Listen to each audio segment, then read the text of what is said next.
Hey guys, Welsknight here, and welcome back to another episode of Future's Edge. In today's episode, I have all sorts of very big plans, and it's going to be amazing and super awesome, and I'm super excited. So I've been doing some major work between episodes, doing some grinding, basically. I've got a little over a stack of steel now. I've got a fair amount of copper. I've been basically just using, also, I don't remember if I made an alloy smelter and sag mill and all this stuff in the previous episode. I don't know if I showed you this or not. But either way, we've got ore doubling now. Sag mill, alloy smelter, running off of this Stirling generator. And then I also went ahead and made a basic capacitor bank too. Basically just so I can charge RF-based items. I can't remember if I showed that on camera or not. But either way, I also went ahead and did some more grinding in the nether, got some more blaze rods, and I made a moving wand. And this is part of what we're going to be doing today, because this is going to be used to make ourselves a mob farm. We need a way to get experience. I'm still rocking, like, terrible tools with horrible enchantments because I don't really have a good way to get experience easily. And the nether is a very scary place. So normally what I do in a Minecraft world to get experience, kind of to get up to that first batch of level 30 enchants, is I go into the nether and I mine quartz. Yeah, the nether is scary. There are, like, with Lycanites mobs, like, it is a very dangerous place and you will die a lot. So that is, that's not something that I wanted to deal with, and therefore we, need a better way to get experience. Now, I was exploring, it may have been during a live stream or something, I don't remember, but I was exploring, and somewhere around here there's a tower that has 2 spawners in it. And what we can do is we can take those spawners, use the moving wand, which I didn't actually bring with me, but we can use the moving wand to put those spawners where we want and make a little bit of a mob farm. I think one's a skelly spawner, and I think the other is a zombie spawner. So that'll work. I also, between episodes, made a little farm over there, so we're now growing carrots, potatoes, wheat, and soybeans for food, because my food supplies are quickly running out. I also made an experience obelisk to hold the experience, because I found going into the nether, I would die a lot. I think I have like 9 or 10 lives left or something like that. So that's also an issue. But this will help us kind of stockpile our experience when we do get it. And I think that's pretty much it. Oh, and I made a couple of these water wheels, and that's the first thing that I want to do in today's episode, is I want to make a kinetic dynamo and hook up a water wheel to this setup so that we can run all of our stuff. That's going to be really important, and then we won't have to waste our coal, which would be better used as coal coke, or as, coal coke. Coal? This stuff, coal coke, yeah. It would be better used over here. So we're going to use that for our main power gen source, and I think ultimately we're going to try and have a whole bunch of these guys. But they're not cheap. The kinetic, the water wheels themselves aren't bad, but the kinetic dynamos that they hook up to are pretty expensive. They're really expensive, in fact. Let's go ahead and make 16 copper wires. There we go. And then we need, we're going to need some planks here. Let's just make a couple of those. Grab ourselves a bucket. And let's make a little bit of treated wood. There we go. And then we need to make 4 more of these coils.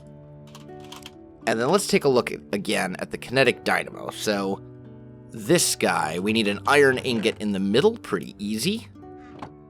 Let's make one of those. And then that's the hard part. That's the hard part of the kinetic dynamo. The rest of it's pretty straightforward and easy.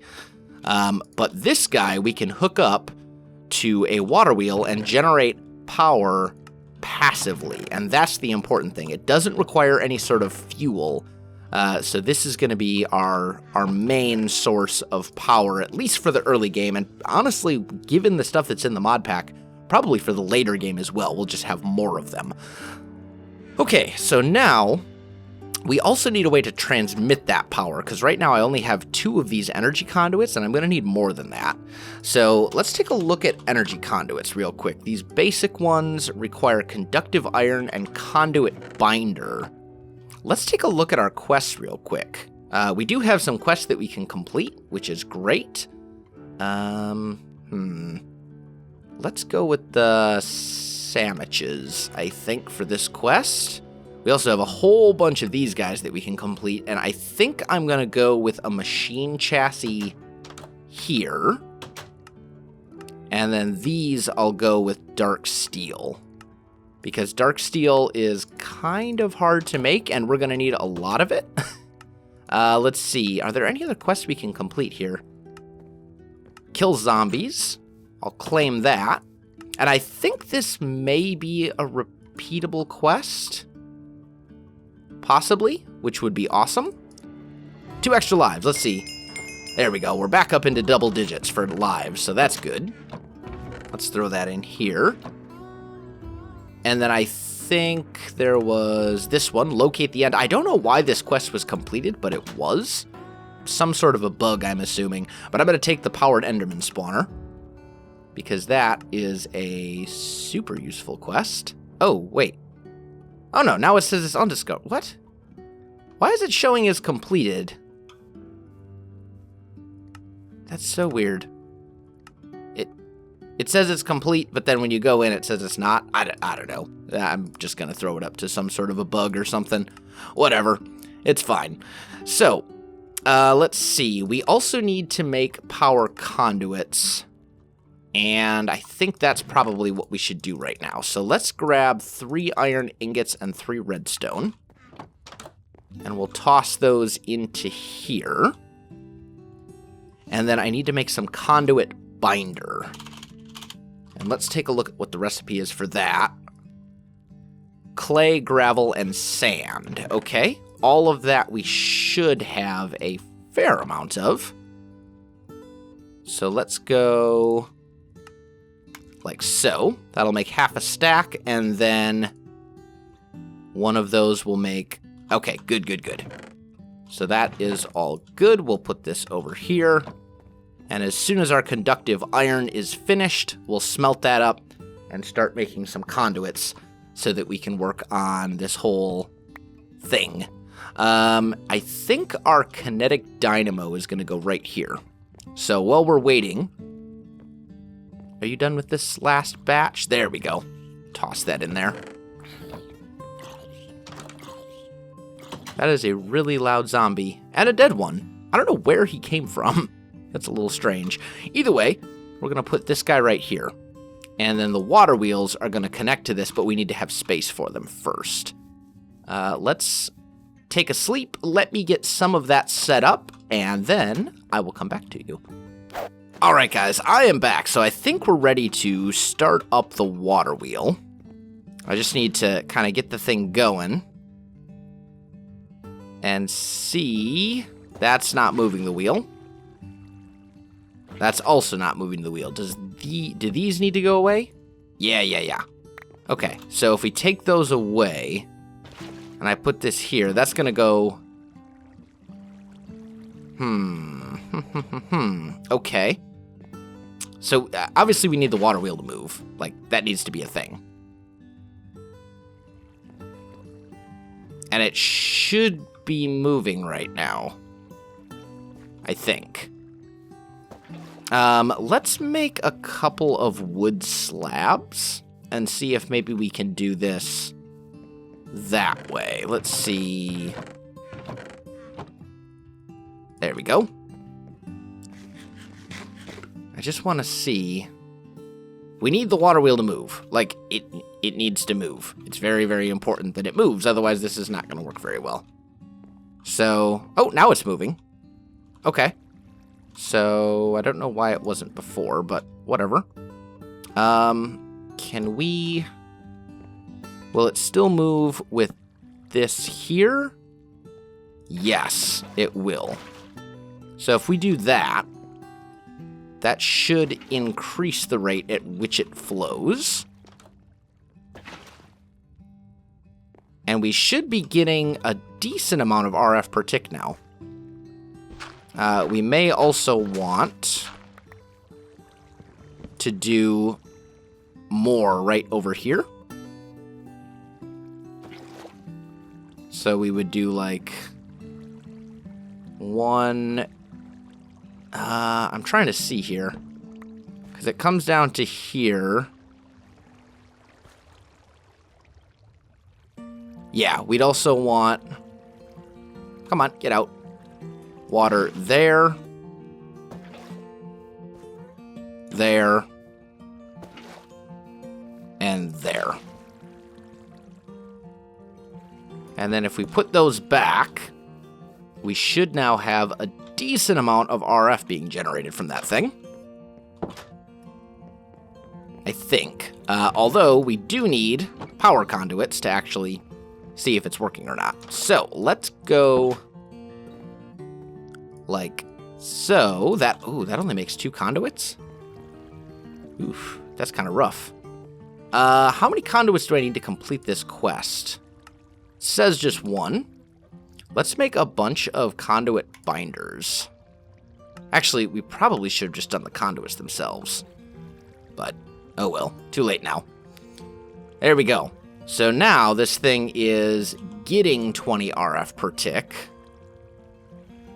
Is it only getting 20 RF per... Why is it only getting 20 RF per tick?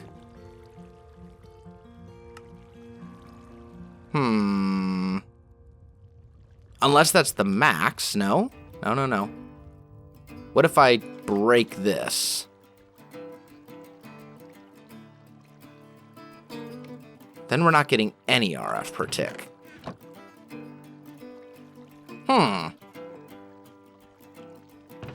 That's very strange. Let me see what I can figure out, guys. I'll be back with you in just a minute. Alright, guys, I am back, and I think I'm kind of wondering if maybe the regular energy conduits aren't compatible with the kinetic dynamos, which would be really strange, but who knows? Strange. I've seen stranger things. Let's go 1, 2, 3, 4. Actually, I'm going to need more than that, aren't I? I'm going to need quite a lot of copper. Let's see. So let's do that and that. And then we're going to need 2 more. And this only makes 1 wire coil, unfortunately, and I need 3 of them. So I'm going to need 24 more copper plates. That is so many. That's all right. It'll be fine. And there we go. Okay, and we have some left over. Well, you know what? We might as well make it all. It will get used for other kinetic dynamos and stuff, if nothing else. So what we're going to try and do is hook up an LV wire connector here. Oh, I need 1 more of those. Dang it. Oh, that's just my luck. All right, let's make 4 more. 1, 2, 3... 4 more hardened clay. Oh, am I out of copper? I may be out. Oh, no. I've got some copper powder, luckily. I'm almost out of copper, though. That's really not good. Let's sleep real quick. And the first thing to do is to take this and wire it up to here and see... Okay, so now we're getting 61 RF per tick. So it seems like this works. So I guess all we need to do is basically run one of these down. And then these will get RF. Oh, now it says minus 19. There we go. Okay. So apparently, you need to use the LV wire connectors or some sort of voltage immersive engineering wire connector on the kinetic dynamo itself. But we are getting a fair amount of RF per tick now, so I think we'll be okay. I think we'll be fine. We'll just have to kind of be careful with how we use these, I guess. And we could pretty easily come back here, you. Do something like that, too. And it would do the same thing. Save us one conduit. There we go. Okay, so we now have passive and reliable power generation. And that was what I really needed. So let me go ahead and get myself organized. Let me start tossing some of these extra ores in there to get those processing. And then we'll start work on a mob farm. Alright guys, I am back. So, there's a little tower right over here. We're just north of our base. Our base is basically just over that hill.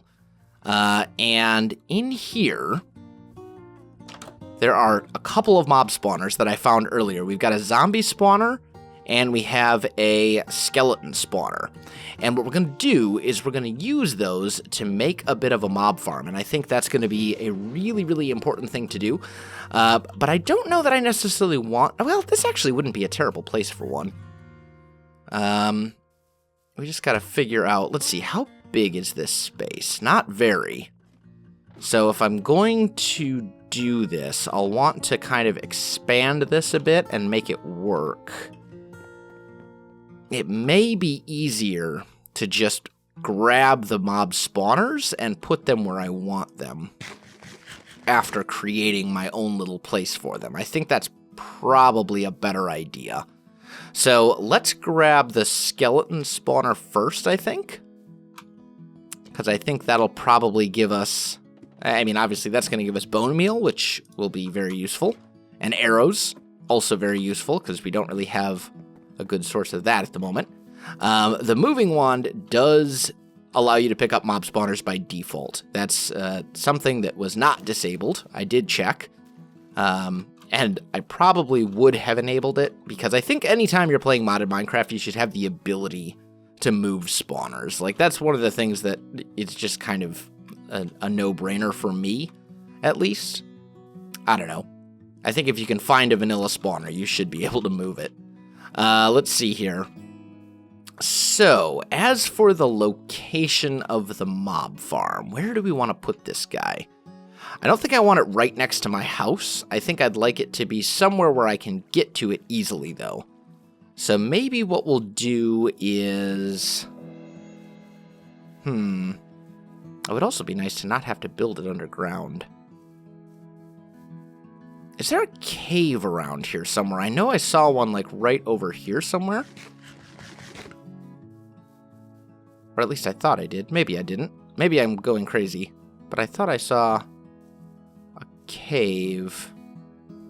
Or a cave system? No. Those are all creeper holes. I've had problems with creepers. Just a couple of them. They're kind of everywhere. Tell you what, guys. Let me pick out a place. Let me start digging it out. And I'll come back to you with a progress update in just a little bit. Alright, guys. I am back. And I have good news and bad news. The good news is the mob farm is basically done, at least functionally. It looks like garbage, but it works. The bad news is Wifey died. Wifey got killed by a zombie. Or something. I'm not really sure. But, yeah, not good. Oh well. I'm a bachelor again, I guess. Or something. I don't know. Either way. So this is the mob farm. We've got 2 mob spawners up above. And I'm going to knock a hole in this wall here so you can actually see. Let's see. Up we go. Right through here. There's a whole bunch of stuff. This is dark, clear glass. It blocks light. It prevents light from getting through, but it'll let us kind of see in there. As you can see, it's a pretty ugly looking farm right now. But we basically just have 2 spawners on top of each other. Classic mob farm, nothing incredible. We can AFK here. The mobs will fall down into the hole. They'll fall until they take until they're at 1 heart of... Come on, guys, you can do it. Stop struggling over who gets to fall in first, and someone just fall. Come on now. Look at them. They're just like, derp. They'll get knocked in eventually. It's fine. And then, once we accumulate enough of them, we can just come down here, and they'll all be... Whoa. Oh, this is something I didn't consider. is that sometimes Lycanite's mobs do that. Either way, it will allow us to get experience. I don't think baby zombies can make it through this trapdoor. If they can, I'll swap it out for a stone slab. It shouldn't be a big deal. But ultimately, that is going to allow us to get all the experience that we need. And we need a lot of experience because we really need some decent enchantments. I am in rough shape enchantment-wise. And the nice thing is, we don't have any more mobs coming in while we're down there. Like, we AFK up here, then we go down there to kill everything. We basically one-shot everything since it's all, it's a 22-block fall, and it works out pretty well. It gets the job done. So I think what I'm going to do between episodes is I'm going to AFK here for a while, kill a bunch of zombies, kill a bunch of skeletons, get a bunch of experience, and then once I've done that, I will head over there, do some enchanting. We'll keep working on our ore setup. I really need to get some binding done. Once I have level 30 enchants, I really need a fortune pick and efficiency 4 and all that kind of good stuff. So I have a lot of work to do ahead of me, guys, but I think I am out of time for this episode. I also kind of want to clean up the mob farm a little bit, maybe between episodes, just aesthetically, and make it look a bit better than it looks right now, because right now it looks pretty garbage. But I want to get decent enchantments before I do a whole bunch of work on aesthetics and stuff. So that's the plan. Guys, if you enjoyed this video, don't forget to like, subscribe, and leave me a comment. I do appreciate it, and it really helps out my channel. You can also find me on Facebook, Twitter, and Twitch. There are links in the video description below, so check that out as well. Otherwise, guys, thanks for watching, and I'll definitely see you next time.